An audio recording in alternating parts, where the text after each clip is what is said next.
You've got these amazing, authentic resources, news articles, podcasts, interviews, but the moment you bring them into your CI classroom, your students shut down.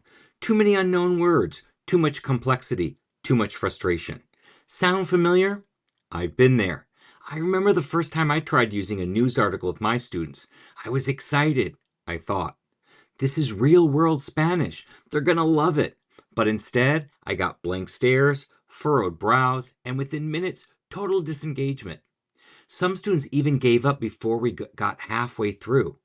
That's when I realized I had completely underestimated the gap between the authentic resource and their comprehension level.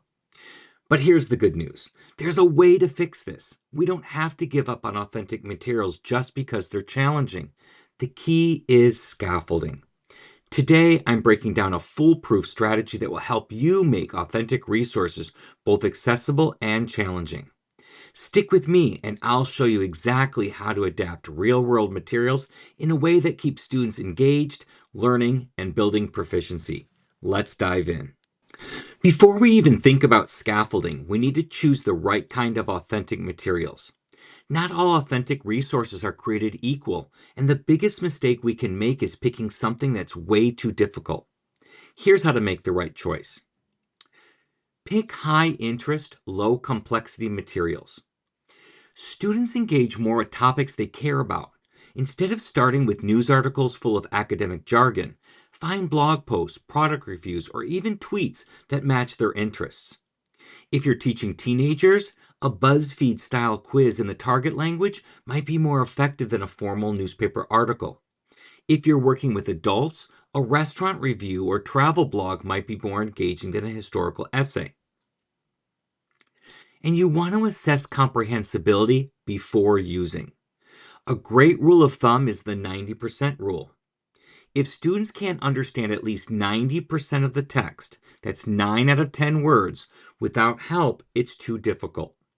Instead, choose something slightly beyond their level so you can scaffold up.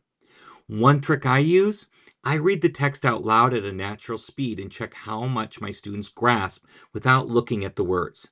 If they look confused before they even see the text, I know I need to adjust. Use multimodal input. Pairing text with videos, images, or even social media posts provide extra context and makes comprehension easier. For example, if I'm using a recipe from a Spanish food blog, I'll show a short video of someone making the dish first. That way, students already have a visual framework before we tackle the text. Once you've selected the right authentic resource, the next step is scaffolding it in a way that builds confidence rather than creating frustration. Here's how I do it. Pre-teach keywords and structures. So before diving in, I introduce essential vocabulary in context.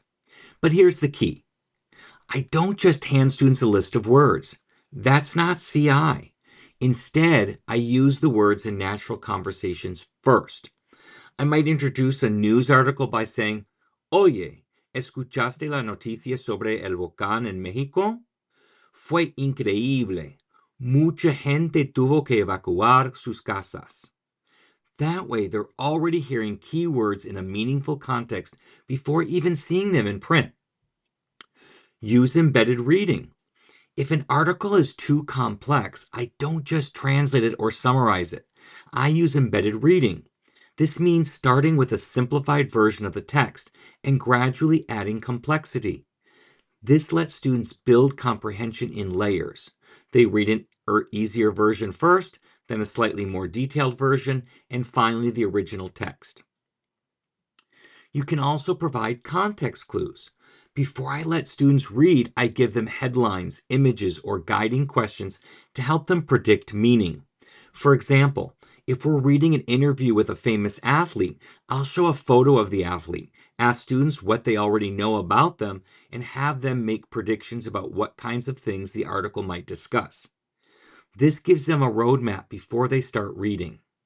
One of the biggest mistakes we make when using authentic resources is treating them like traditional reading assignments. Just handing students an article and saying, read this and answer the questions is a recipe for disengagement. Instead, we need to turn the resources into an interactive experience. Turn it into a story. If the text is too dry, add a storyline. Turn a news article into a debate. Make a review into a character's shopping dilemma. Let's say you're using a restaurant review. Instead of just reading, have students imagine they are planning a dinner out with friends. Ask, would you eat here? Why or why not? What dish would you order? Use comprehension checks. The key here is low stakes, interactive questions. Instead of asking for full sentence responses, try things like yes or no questions or multiple choice answers or prediction questions.